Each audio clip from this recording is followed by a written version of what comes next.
আপনাকে স্বাগতম আমাদের আজকের পডকাস্টে। আমি ফার্মাসিস্ট মিঠুন সমদ্দার। আমাদের আজকের যে বিষয়টি আমরা নির্ধারণ করেছি পডকাস্টের জন্য সেটি হলো ফার্মাসিস্ট কে? ফার্মাসিস্ট কিভাবে আমাদের স্বাস্থ্যসেবায় আমাদের সাহায্য করতে পারে? আমরা আমাদের এই পডকাস্টটি সাধারণত টপিকগুলো যে দৃষ্টিতে আমরা নির্ধারণ করে থাকি যে এই টপিকগুলো থেকে যেন সাধারণ মানুষ কিছু তথ্য পেতে পারে। সেজন্যই আমাদের এই টপিকসমূহ নির্ধারণ করা হয়ে থাকে। আমাদের আজকের টপিকটা সেই উদ্দেশ্যেই যেন সাধারণ মানুষ জানতে পারে যে তারা ফার্মাসিস্টের কাছ থেকে কী ধরনের সেবা পেতে পারে। ফার্মাসিস্ট একটি হেলথ কেয়ার প্রফেশনাল। যেমন আমাদের হেলথ কেয়ারে রয়েছেন ডাক্তার, নার্স, তাদের পাশাপাশি ফার্মাসিস্টও একজন হেলথ কেয়ার প্রফেশনাল। ফার্মাসিস্টরা উচ্চতর ডিগ্রি লাভ করে থাকে। বাংলাদেশে একজন ফার্মাসিস্টের পড়াশোনার যে ডিগ্রিগুলো হয়ে থাকে তাকে জেনারেল পড়াশোনার মধ্যে তাকে বিফার্ম করতে হবে, তাকে এমফার্ম মাস্টার্স অফ ফার্মেসি করতে হবে, পরবর্তীতে সে পিএইচডি বা তার অন্যান্য পড়াশোনা করতে পারে। এভাবেই একজন ফার্মাসিস্ট হয়ে ওঠে। এখন ফার্মাসিস্টের যে ফার্মাসিস্টের রোলগুলো আসলে অনেকগুলো জায়গায় থাকে। ঔষধের আবিষ্কার, ঔষধের প্রস্তুতকরণ, ঔষধ নিয়ে গবেষণা, ঔষধ সংক্রান্ত পড়াশোনা যেগুলো যেমন বিফার্ম, এমফার্ম যে সমস্ত ইউনিভার্সিটিতে করা হয় সেখানেও টিচার হিসাবে ফার্মাসিতে কাজ হয়ে থাকে। ফার্মাসিতে কাজের ক্ষেত্র বিশাল, কিন্তু আমরা সেই সকল ক্ষেত্রে যাচ্ছি না। আমরা ফার্মাসিতে যে অংশের কাজ নিয়ে কথা বলবো সেটি হলো এই ডিসপেন্সিং সেক্টরে। এই ডিসপেন্সিং সেক্টরে ফার্মাসিদের কাজগুলো কি? আর ডিসপেন্সিং সেক্টর কোনটা? এই আমরা হসপিটাল থেকে ওষুধ পাচ্ছি, আমরা এই ফার্মেসি যে বিক্রয় কেন্দ্রগুলো সেগুলো থেকে ওষুধ পাচ্ছি। এই যে জনগণের কাছে ঔষধ সরবরাহর যে দ্বার প্রান্ত, এটাকে মেডিকেশন ডিসপেন্সিং বা মেডিসিন ডিসপেন্সিং বলা হয়। এই নির্দিষ্ট একটি অংশে, মানে এই ডিসপেন্সিং যে ধাপে, এখানে ফার্মাসিদের কাজ কি, মানে রোগীদের সাথে ফার্মাসিদের কাজ কি, আমরা আজকে এটাই সাধারণত জানবো। এখন এই যে যারা ফার্মাসিস্ট বা গ্র্যাজুয়েট ফার্মাসিস্ট, তারা কিভাবে আমাদের এই ডিসপেন্সিং সংক্রান্ত কাজে সাহায্য করতে পারে বা কাজগুলো করে থাকে। প্রথমেই আসে মেডিসিন ডিসপেন্সিং, মানে একটি ফার্মাসিতে মেডিসিন করা হয় বা একটি হসপিটালে মেডিসিন সংরক্ষণ করা হয় এবং সেখান থেকে পরবর্তীতে রোগীদের হাতে বা রোগীদের যারা সেবা প্রদান করে তাদের হাতে ওষুধ সরবরাহ করা হয়। এই যে ফার্মেসি থেকে ওষুধগুলো জনগণের হাতে দেওয়া হচ্ছে, এটাই মেডিসিন ডিসপেন্সিংয়ের একদম বেসিক একটি ধাপ।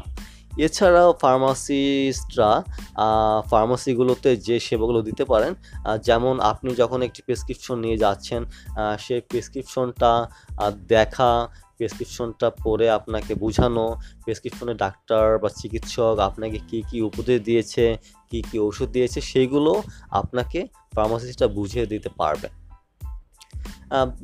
যে প্রেসক্রিপশনে আপনাকে যে ওষুধ দিয়েছে, যদি সেই ওষুধগুলোর ইনস্ট্রাকশন নাও লেখা থাকে, সেগুলো ফার্মাসিস্টরা সময় নিয়ে আপনাকে বুঝিয়ে দিতে পারছে।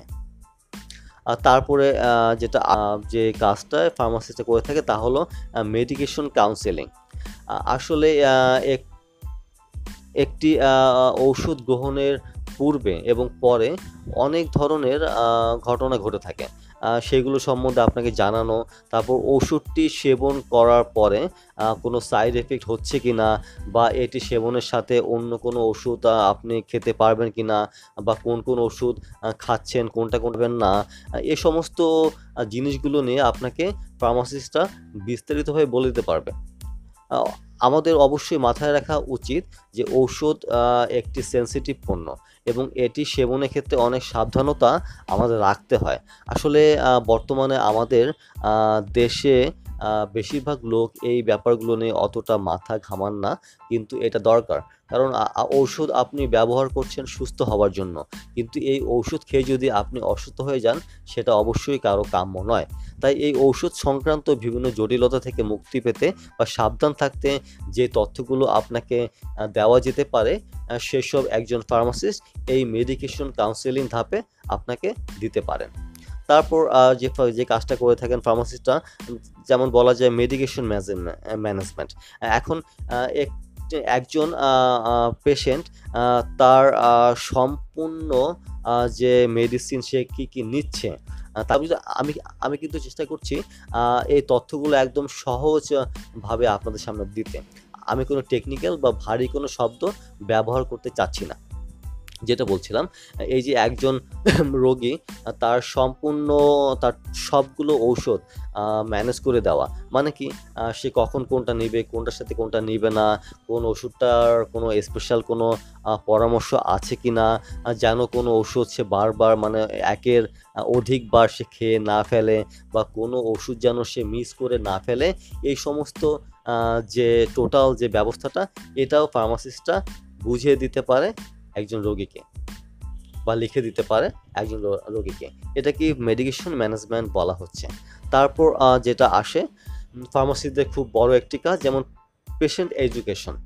একজন ফার্মাসিস্ট একজন রোগীকে যে সমস্ত তথ্য দিচ্ছে, তা সবগুলোই পেশেন্ট এডুকেশনের মধ্যে পড়ে থাকে।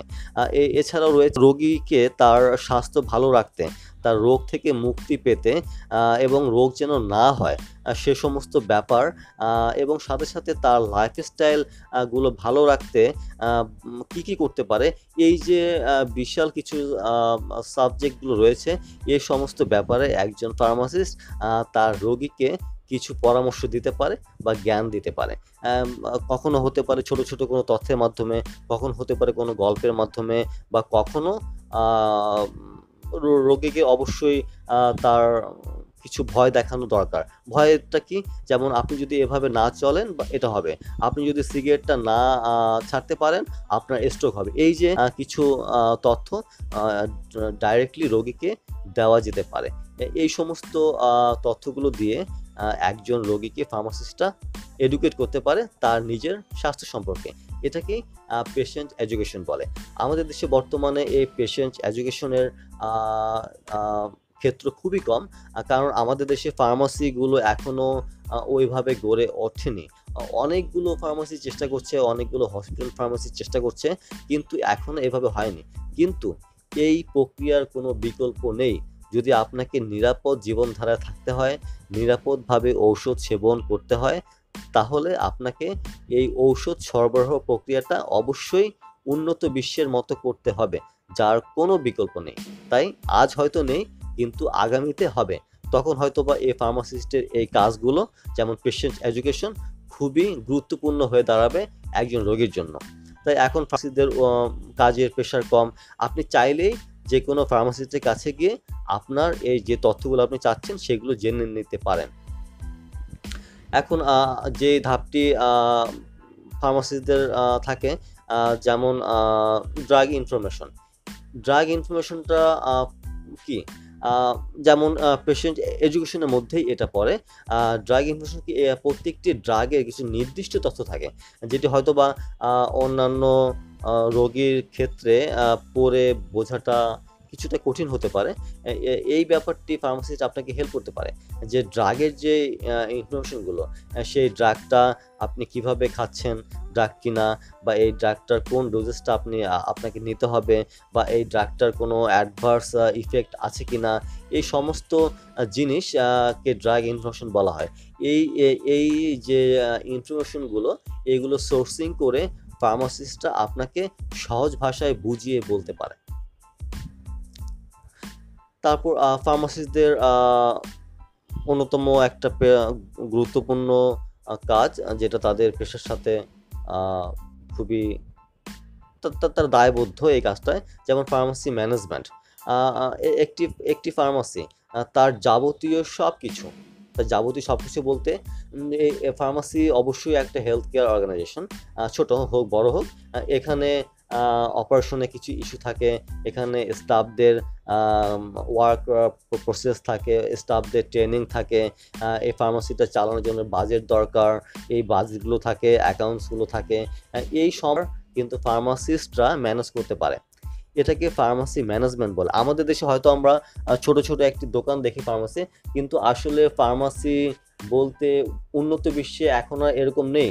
ফার্মাসি বলতে একটা সিস্টেম বোঝায়, যেখানে একটি বিশাল কর্মযোগ্য, এখানে ওষুধ রাখা হয়, কিছু সুদক্ষ ম্যান পাওয়ার থাকে, ভালো একটা পরিবেশ থাকে, যেখানে গিয়ে ঔষধ নিতে কোনো তাড়াহুড়া নেই, মানে যাবেন আপনি ওষুধ দিয়ে দেবেন তেমন না। আমি আগেও বলেছি যে ঔষধ একটি সেবা পণ্য, এটার অনেক সেন্সিটিভ ইস্যু রয়েছে। তার জন্য ওষুধ এমন না আপনি গিয়ে বললেন, টাকা নিয়ে কাউন্টারে দিলেন, আপনাকে সে ওষুধ দিয়ে দিচ্ছে। আসলে এটা সঠিক প্রসেস না। আমাদের দেশে হয়তো এমনটা এখনো হচ্ছে না, কিছু কিছু হচ্ছে, সামনে এটা হবে, কারণ এমনটা হতে বাধ্য। এই ফার্মাসি ম্যানেজমেন্টটা ফার্মাসিস্টরা করে থাকে, এটা ফার্মাসিস্টদের মূল কাজগুলোর একটি। তারপর এই ডিসপেন্সিং সেকশন ডেভেলপমেন্ট করা যায়, যেমন কি এই ফার্মাসিস্টরা কাজ করতে পারে এই যে ডিসপেন্সিং কীভাবে আরও উন্নত করা যায়, ডিসপেন্সিং কীভাবে আরও ভালো করা যায়। যেমন এখানে ইউএক্স এর কাজ রয়েছে, যেমন ইউজার এক্সপিরিয়েন্স। এখানে পেশেন্টরা বা সেবা যারা নিচ্ছেন তারা ইউজার, তারা ভালো এক্সপিরিয়েন্স হচ্ছে কি না, তারা ফার্মেসিতে এসে সেবাটা ভালোভাবে পাচ্ছে কি না, বা তারা কোনো অপ্রীতিকর ঘটনার সম্মুখীন হচ্ছে কি না, এ সমস্ত ব্যাপার দেখা, কীভাবে উন্নত করা যায়, এগুলো নিয়ে রিসার্চ অ্যান্ড ডেভেলপমেন্টে কাজ করতে পারে একজন ফার্মাসিস্ট।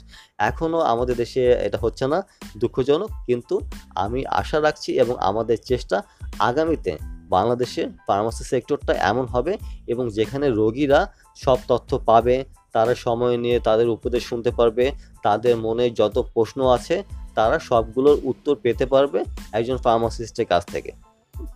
কারণ শুরুতে আমি বলেছি, ফার্মাসিস্ট একজন হেলথ কেয়ার প্রফেশনাল, সে ডাক্তার এবং নার্সের মতোই আপনাকে সেবা দিতে বসে আছে এবং সেবা দিতে বাধ্য। তাই আমরা যে আজকে যে টপিক, ফার্মাসিস্টরা কারা এবং ফার্মাসিস্টরা কিভাবে আমাদের সাহায্য করতে পারে আমাদের এই হেলথ কেয়ার সিস্টেমে, সেটা নিয়ে আমরা একটু সংক্ষেপে আলোচনা করলাম। এছাড়া ফার্মাসিস্টদের আরও অনেক কাজ রয়েছে এই ডিসপেন্সিং সিস্টেমে বা হেলথ কেয়ার সিস্টেমে, সেগুলো নিয়ে হয়তোবা আমরা পরবর্তীতে অন্য কোনো পডকাস্ট তৈরি করব। সাধারণত আমাদের উদ্দেশ্য থাকে যে একটি পডকাস্ট সহজ হয় এবং কম সময়ের মধ্যে হয়, তাই আমরা আজকে দীর্ঘায়িত করছি না। আমাদের আজকের এই পডকাস্টটি এই পর্যন্তই। আমাদের পডকাস্ট আপনার কেমন লাগছে সেটা অবশ্যই জানাবেন।